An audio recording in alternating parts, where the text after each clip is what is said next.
인간이라는 존재는 같은 현상을 보고도 다른 생각을 할 수밖에 없는 존재입니다. 각자마다 갖고 있는 가치관이나 사고방식이 다르기 때문인데요. 그런데 유독 한국인들에게는 모두가 공감하는 독특한 가치관이 있습니다.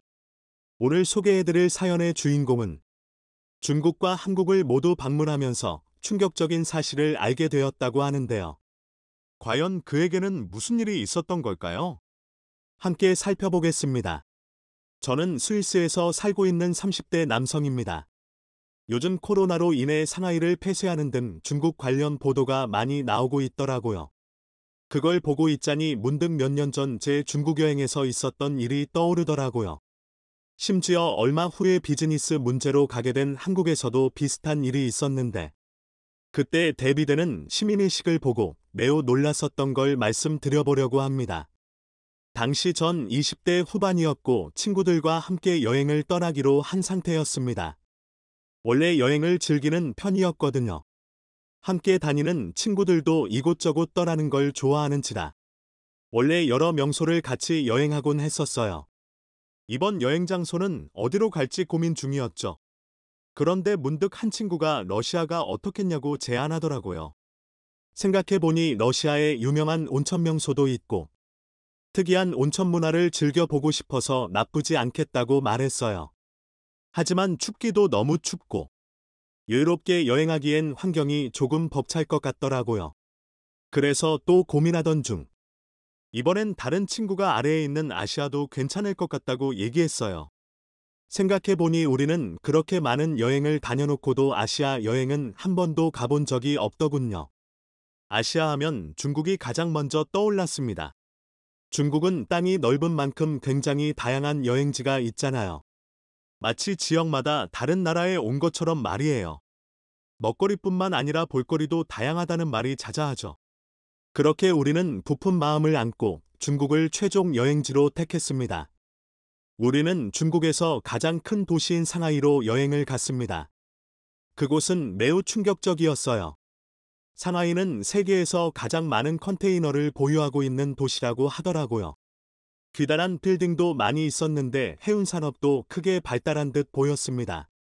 그런데 가장 충격적이었던 건 도시를 감싸고 있는 뿌연 안개였어요. 처음에는 제가 알고 있던 안개인 줄 알았습니다. 그런데 공장에서 나온 연기 때문에 발생한 스모그라고 하더라고요. 특히 셋째 날부터는 너무 심해진 스모그 때문에 길거리에서 마스크를 쓴 사람들을 쉽게 발견할 수 있었어요. 이니 몇 년 전부터 상하이에는 마스크를 사용하는 사람들이 많이 있었던 거였죠. 결국 저희는 남은 일정을 뒤로하고 즉흥적으로 다른 도시를 구경하기로 했어요. 너무 큰 도시만 아니면 스모그가 없을 거라고 생각했거든요. 그렇게 우리는 차를 빌려서 다른 도시로 향하던 중이었습니다. 그 순간이었어요. 갑작스럽게 옆 차선에서 웬 대형차가 끼어들었어요.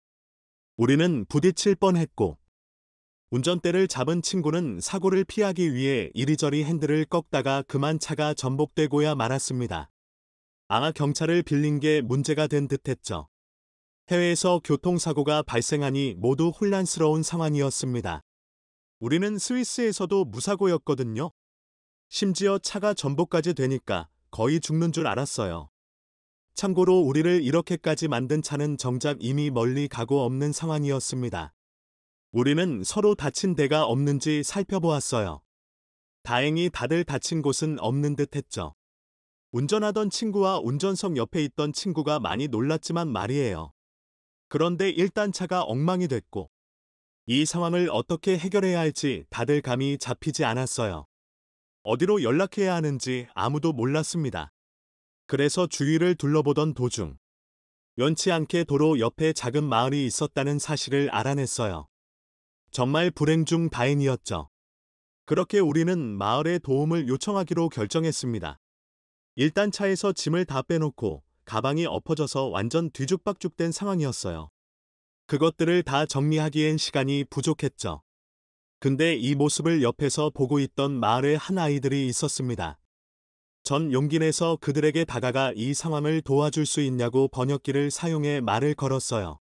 그러자 아이들은 무심하게 고개를 끄덕였고 이내 제 핸드폰을 가져가 타자를 두드리더군요. 여기서 조금만 더 걸어가면 작은 파출소가 있어요. 우리가 지키고 있을 테니 다녀오세요. 우리는 아이들이 그렇게 선뜻 도와주는 모습이 너무 기특하고 고마웠어요.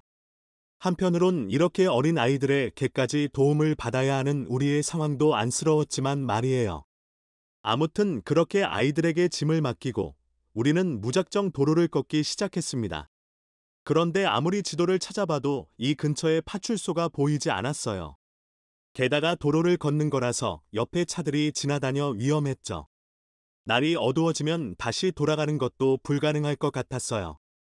우리는 아이들이 너무 어려서 무언가 착각했다고 생각했죠. 시간이 20분 조금 넘게 흘렀고 이니 정신적으로도 신체적으로도 피로했던 우리는 결국 마을 어른들에게 다시 물어보기로 결정하고 걸어왔던 길을 다시 되돌아가고 있었습니다. 아이들이 거짓말을 했으리라고는 전혀 예상도 못한 채로 말이에요. 이때 선두로 가고 있던 한 친구가 소리를 지르며 얼른 뛰라고 하더군요. 그래서 왜냐고 물으니까 그는 이렇게 대답했어요. 저들이 우리 짐을 훔쳐가고 있다고 말이에요. 놀라서 다들 뛰어가는데 코너를 돌아서 차가 전복된 그 장소를 바라보니 정말 마을 사람들이 우르르 몰려나와서 우리 차에서 우리의 짐을 훔쳐가고 있었어요. 심지어 지나가던 자동차도 도로에 차를 세운 뒤 저희들의 자동차를 뒤지고 있었습니다. 믿기지가 않았죠. 심지어 아이들은 이 모습을 키득대며 사진을 찍고 있더라고요. 어른들은 큰 포대자루를 가져와 마치 시장에 온 것처럼 우리의 짐을 모조리 쓸어담는 모습이었어요.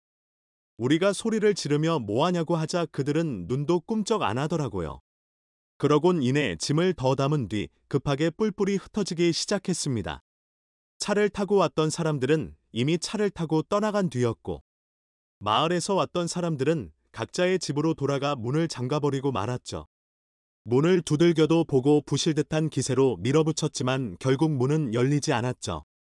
다행히 길을 나설 때 중요한 것은 챙겨서 나갔기 때문에 여권이나 지갑 같은 것들은 우리에게 있었어요. 하지만 정말 그것만 남아있고 우리에게 남은 건 아무것도 없었죠. 차는 정말 새 것처럼 아니 싹 비어 있었습니다. 우린 텅텅 빈 도로에 앉아 허탈한 마음에 눈물을 흘렸어요. 즐거운 마음으로 여행을 왔는데 이런 상황이 벌어졌다는 게 어이가 없고 최악이었죠. 상하이에 이어서 충격적인 상황의 연속이었습니다. 우린 어떻게든 검색을 해서 교통경찰을 알게 되었어요. 그렇게 교통경찰에 연락했죠. 하지만 경찰들이 도착하고 나서도 달라진 건 없었어요. 차를 타고 도망갔는데 어떻게 잡을 수 있냐며 오히려 대묻더라고요. 심지어 마을 주민들도 훔쳐갔다고 이야기했지만 저희들의 이야기를 한 귀로 듣고 한 귀로 흘려버리기까지 했습니다. 우리는 도저히 이해가 가지 않았어요. 경찰이면 이 문제를 어떻게 해서든지 해결해 줘야 하는 거 아닌가요? 하지만 경찰도 말이 통하지 않더군요. 결국 우리는 짐을 찾지 못한 채로 스위스로 돌아올 수밖에 없었습니다. 더 이상 여행을 할 수 있는 기분이 아니었거든요. 또 짐도 없었고요. 그리고 다신 중국에 여행을 가지 않기로 결심했어요. 심지어는 아시아에 대한 혐오까지 생겨버리고 말았죠. 그만큼 그날 사건은 충격적이었어요. 그리고 2년 정도가 흘렀습니다. 갑자기 상사가 제게 오더니 이렇게 말하더군요. 저보고 한국으로 해외 출장을 가야 할 것 같다고 말이에요. 처음에 그 말을 들었을 때 중국에서의 악몽 같은 기억들이 떠올랐어요. 다시는 아시아에 가고 싶지 않았습니다. 하지만 인력이 없는 관계로 어쩔 수 없이 제가 가야 하는 상황이었죠. 그렇게 저는 억지로 한국에 가게 되었습니다. 이니 예전 사건 때문에 동양에 대한 좋지 않은 인식밖에 없었던 상태였거든요. 하지만 한국에 와서 느낀 첫인상은 중국과는 확실히 다른 나라 같았습니다. 은근히 다들 친절하고 서비스도 좋았습니다. 해외 출장이지만 경복궁이나 광화문 같은 유명한 곳에 잠깐 들렀는데 사람들이 사진 찍어달라는 부탁도 흔쾌히 들어주고 정말 열정적으로 찍어줬어요. 너무 열심히 찍어줘서 오히려 부담스러웠을 정도로 말이에요. 같은 아시아인데 중국과 한국이 많이 다른 것 같다는 생각이 들기 시작했죠. 그렇게 비즈니스와 여행을 적절히 즐기던 중에 갑자기 일에 차질이 생겨서 지방 출장까지 나서야 하는 상황이 됐습니다. 그리고 심지어 제가 운전대를 잡게 되었죠. 그날 이후 해외 운전이라면 트라우마가 생겨서 힘들었지만 저 말고는 해외 운전면허가 있는 사람이 없어서 제가 어쩔 수 없이 나서야 하는 상황이었습니다. 그런데 출발 후 2시간 정도 흘렀을 때였어요. 갑자기 쿵 하고 큰 소리가 나서 그곳을 바라봤는데 고속도로에서 전복 사고가 난 것이었어요. 갑자기 그날의 기억이 떠올라서 빨리 그 자리를 뜨고 싶었습니다. 하지만 저부터 우리 차량 뒤까지 완전히 마비가 돼서 도저히 움직일 수가 없었어요.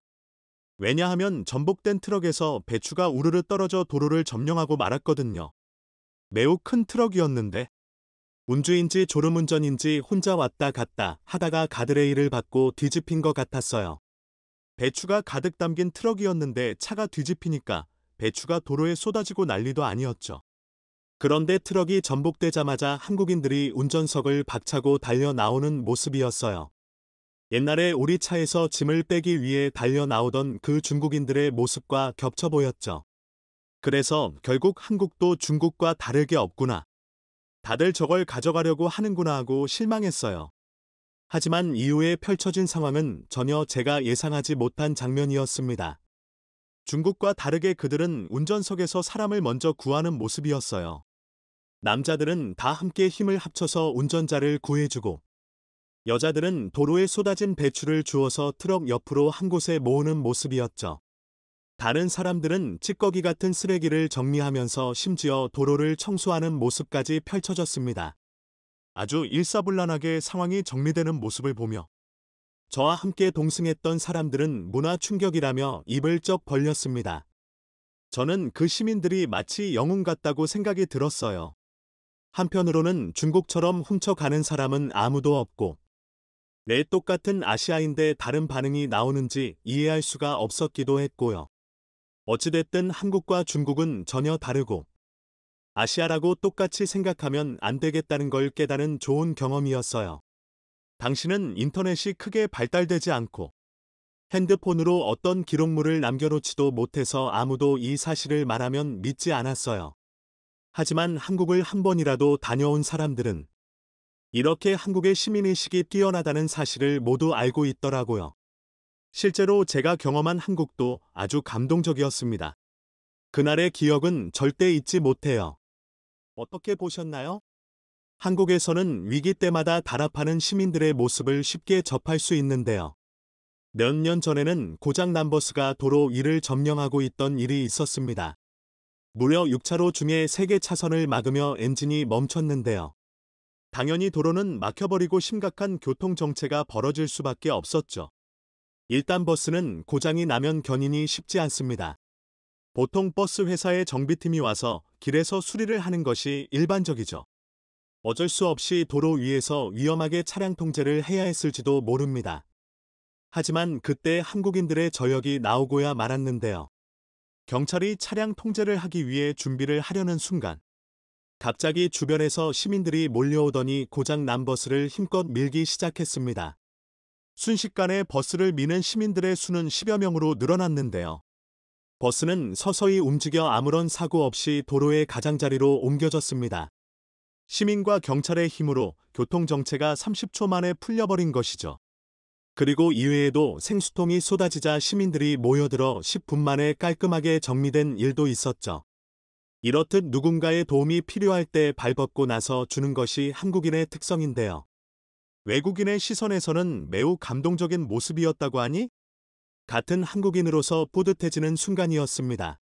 즐겁게 보셨다면 댓글로 여러분의 소감을 남겨주세요. 더욱 더 좋은 영상으로 찾아뵙겠습니다.